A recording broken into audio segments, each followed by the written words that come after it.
یہ کیا ہے؟ یہ ٹی وی شیڈیو یہ سارا کچھ کیا ہے؟ سارے جیل میں ہے تو پھر he should have been in the death cell event ہی کہاں ہونا چاہیے ان کو؟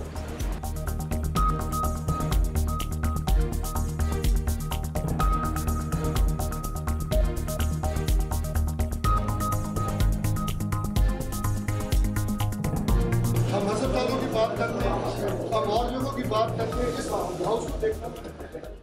سابق چیف جسٹس کے انہی دوروں کی وجہ سے سیاستدانوں نے بھی انہیں تنقید کا نشانہ بنایا۔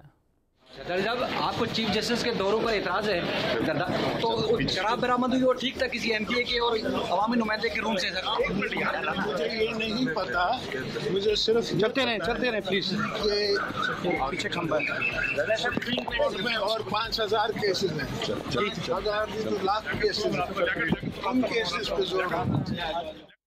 اب اگر چیف جسٹس کے فیصلوں کی بات کی جائے تو عدالتی تاریخ کا شاید سب سے بڑا فیصلہ انہوں نے جو دیا وہ تھا 3 بار ملک کے وزیر اعظم رہنے والے میاں نواز شریف کو پاناما کیس میں آرٹیکل 62(1)(f) کے تحت صادق اور امین قرار نہ دے کر تاحیات نائل کرنا، اور پھر میاں ثاقب نثار نے ہی میاں نواز شریف کو ان کی پارٹی مسلم لیگ نون کی صدارت سے ہٹائے جانے کا فیصلہ بھی سنایا۔ اس کے علاوہ بھی چیف جسٹس کے کئی فیصلوں کے سیاسی اثرات مرتب ہوئے۔ اثاثے چھپانے کے مقدمات میں نواز شریف کے علاوہ جہانگیر ترین بھی زندگی بھر کے لیے نائل ہوئے۔ توہین عدالت میں کیسز میں دانیال عزیز، نیال ہاشمی اور طلال چودھری سمیت متعدد پارلیمنٹیرین کو انہوں نے نااہل قرار دے کر یا تو گھر بھیجا یا جیل بھجوایا۔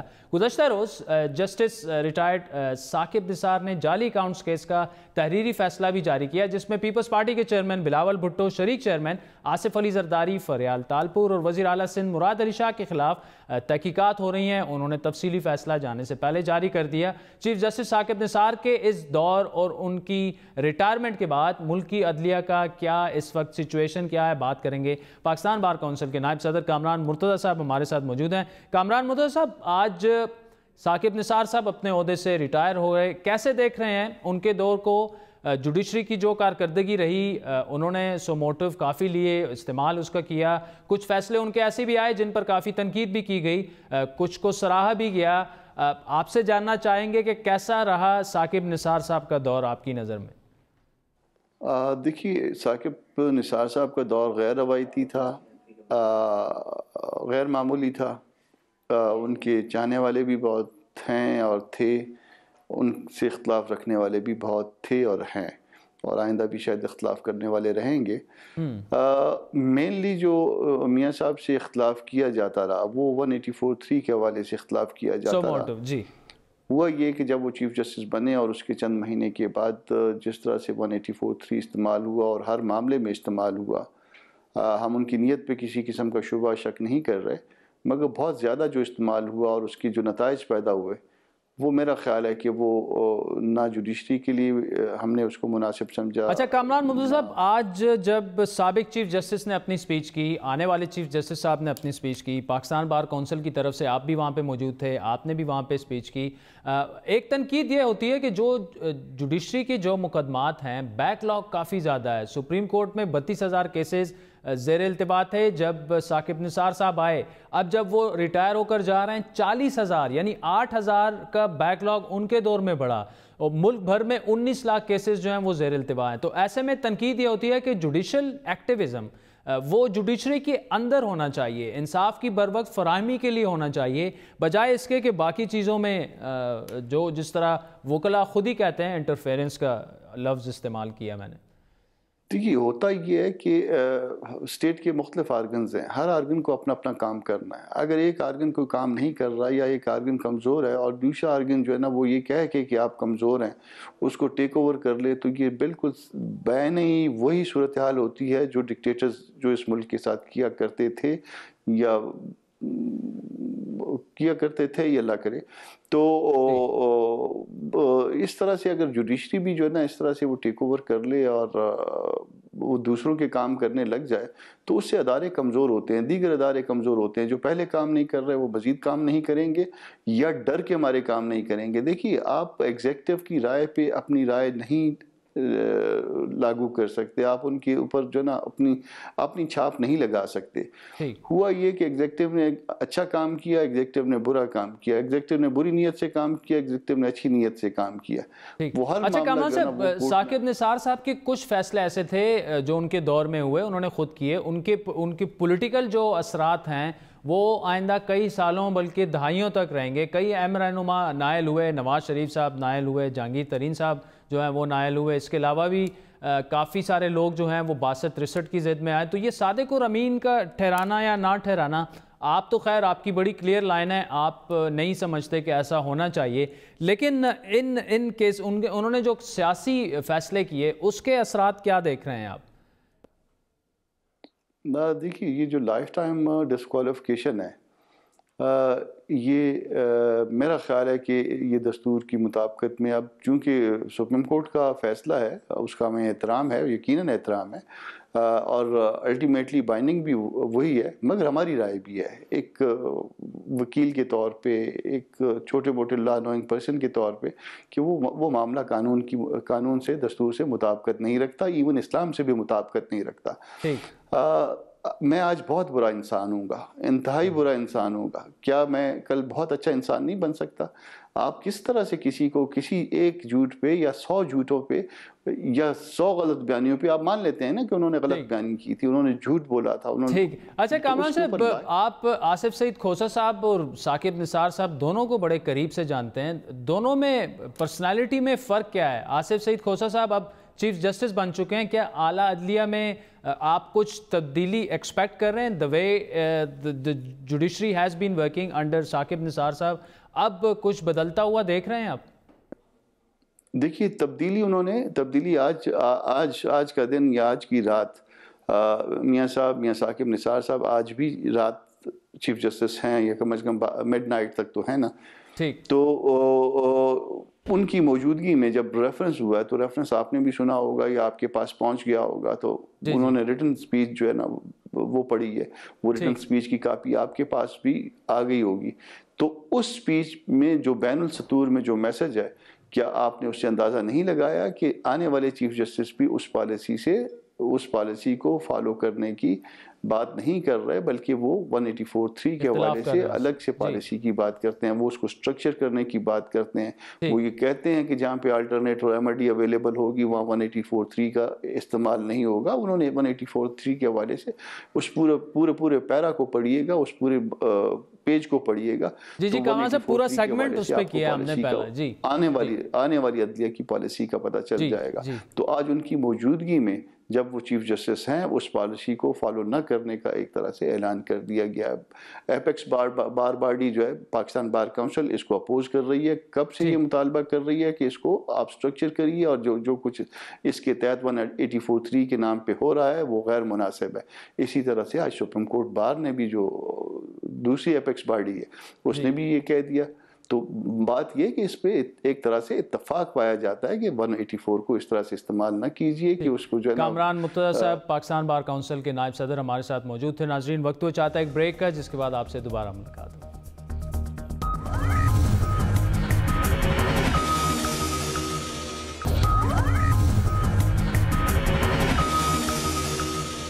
ویلکم بیک ناظرین. سپریم کورٹ کا اسکول جانے والے بچوں کے والدین کے لیے ایک اہم فیصلہ, جس پر تحریری حکم نامہ تفصیلی فیصلے پر آج جاری ہو چکا ہے. سپریم کورٹ نے واضح کیا ہے کہ 5,000 سے زیادہ ماہانہ فیس لینے والے نجی اسکولوں پر 20% کمی کا حکم ملک بھر میں نافذ ہوگا. اہم بات یہ ہے کہ عدالت نے ہدایات جاری کی ہیں کہ اس کی کمی کا کوئی اثر اساتذہ کی تنخواہوں پر نہیں پڑنا چاہیے. اس کے علاوہ نجی اسکول مالکان کو یہ بھی حکم جاری کیا گیا ہے کہ اسکول کی سہولیات اور اسکالرشپ پر بھی کوئی اثر نہیں پڑنا چاہیے.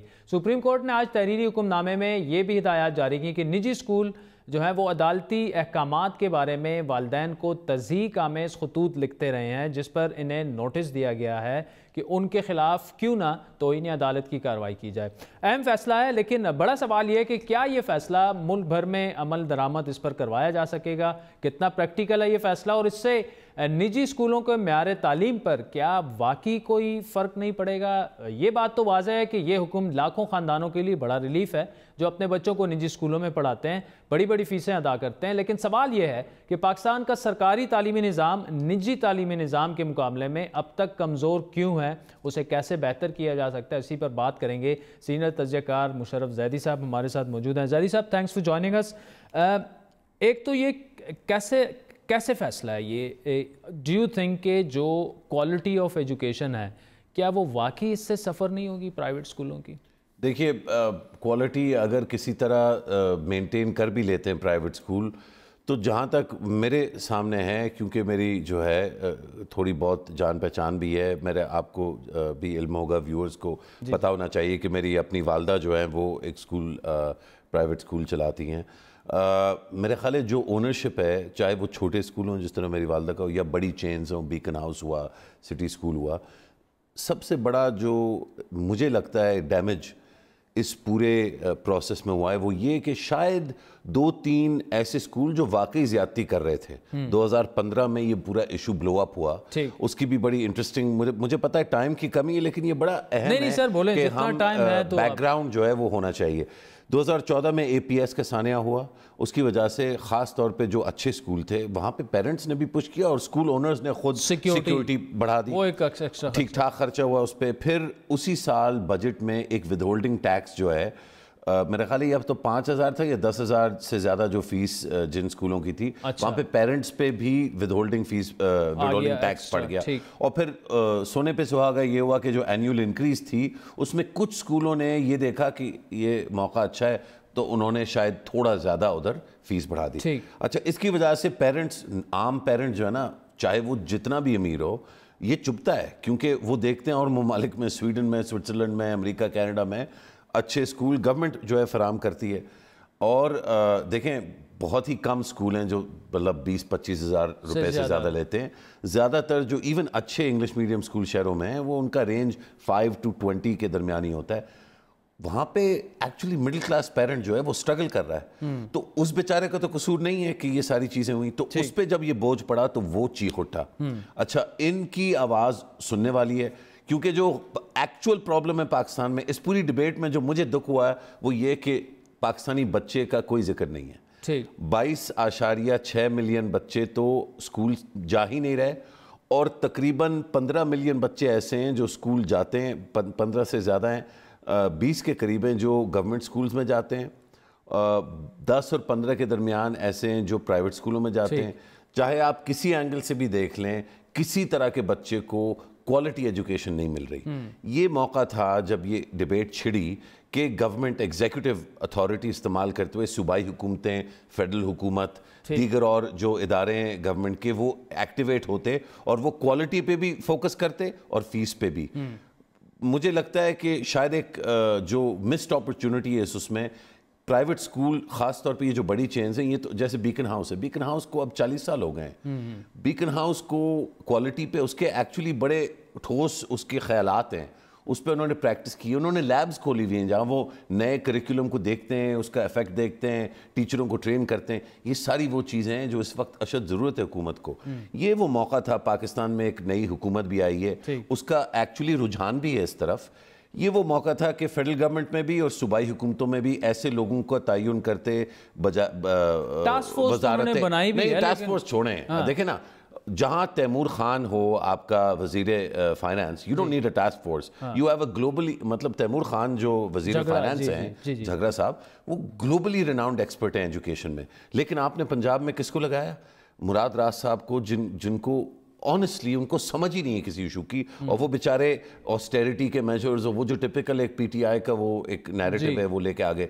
اچھا، اس کا اندلیب عباس جو ہیں وہ تعلیم پہ ان کی کئی سال سے جو ہے ان کا ایکسپیرینس ہے، there were many people جو یہ لگا سکتے تھے۔ شفقت محمود صاحب جو یہ وزارت نہیں چاہتے تھے اور جن کو میرے جیسے لوگوں نے بڑا بیک اپ بھی کیا اور کوشش کی کہ وہ ایکسائٹڈ، وہ نہیں ایکسائٹڈ، وہ اس پہ نہیں توجہ دے رہے۔ اچھا، اس کا، اور یہ ان کی تنقید نہیں کر رہا، اس سے پچھلی حکومت میں ٹھیک ہے بلیغ صاحب بڑے زبردست وزیر تھے، شہباز شریف نے کچھ کام کیے، لیکن at the national prime ministerial level وہ پش نہیں تھی۔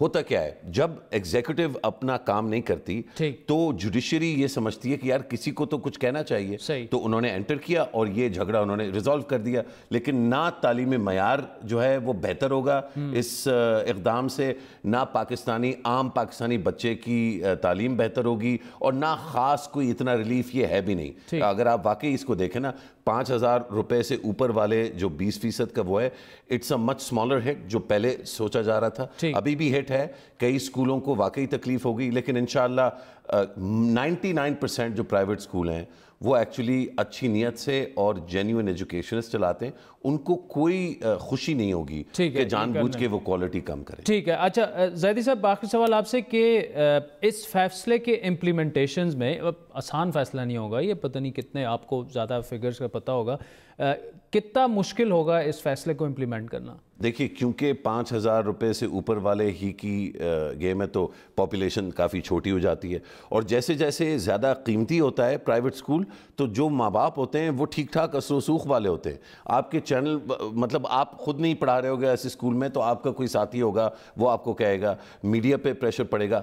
پلس اگر یہ سپریم کورٹ کے احکام کو نہیں مانیں گے اسکول تو جو پیرنٹس خود ہیں جنہوں نے یہ پورا موومنٹ یا مہم شروع کی تھی وہ خود جو ہے پھر پہنچ جائیں گے.